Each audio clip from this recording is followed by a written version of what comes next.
I caught my daughter-in-law slipping poison into my champagne glass on the night of my 72nd birthday. But instead of drinking it, I let someone else take the first sip. What happened next exposed a web of lies, greed, and betrayal so deep, it nearly cost me my life. My name is Eleanor, and this is how I had the last laugh. Before we dive in, if you've ever been underestimated, if you've ever tasted betrayal from the people closest to you, then this story is for you. Hit that subscribe button, drop a like, and share this video with someone who knows that sometimes, revenge is the sweetest justice. For most of my life, I believed in keeping the peace. I married young, raised a family, and devoted myself to the quiet joys of gardening, books, and community. I thought love and loyalty were enough. But betrayal doesn't knock. It seeps in quietly, like water through cracks in the foundation. It began with whispers, small things. Missing funds I thought I must have misplaced. Questions from my son, Derek, about future care. Lisa, his wife, fussing about how difficult it was to manage things, for me, as though I were some fragile bird with broken wings. Then came Jessica.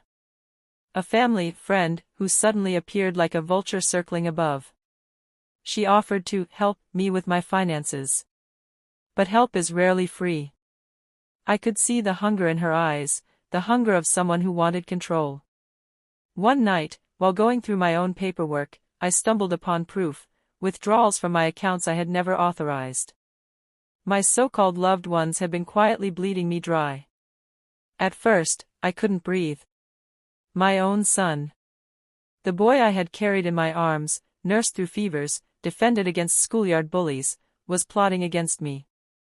But here's the thing about age, they mistake our silence for weakness. They forget that behind these wrinkles is a mind sharper than any knife. I began watching. Listening. Collecting. Every debt Derek owed.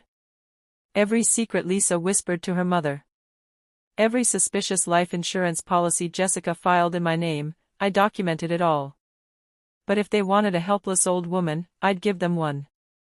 I played the part. I let my hands tremble when Derek handed me papers. I pretended not to notice Lisa's smirk when she suggested a care facility.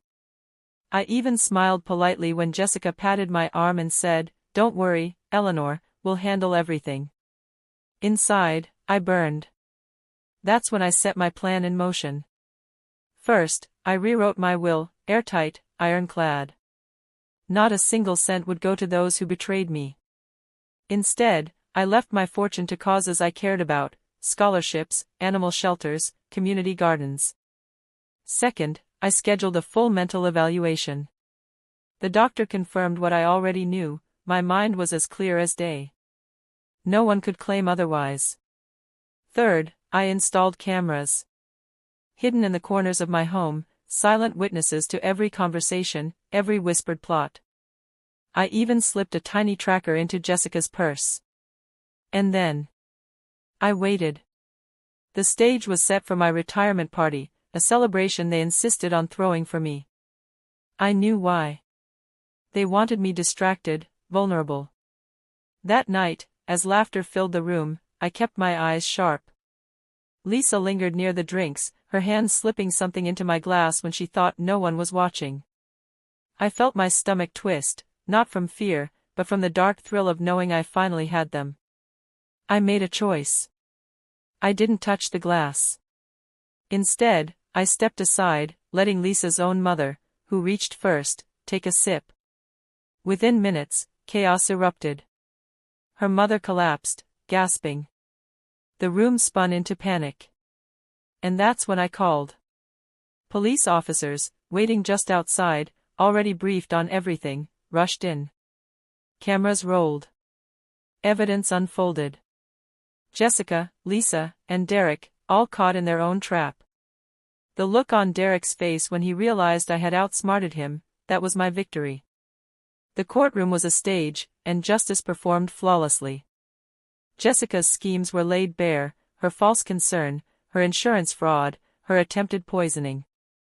Lisa's smug confidence evaporated under the weight of evidence. And Derek, my son, he couldn't even look at me. His debts, his lies, his betrayal, all exposed. They thought they were hunters. But they were prey all along. Me?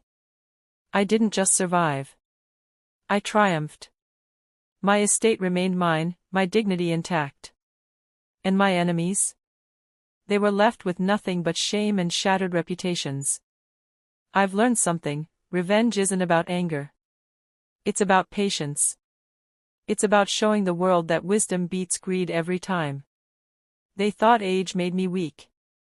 But age gave me strategy. And in the end, the last laugh was mine. If you've ever been underestimated, if you've ever proven someone wrong who thought they could control you, then you know how sweet this feels.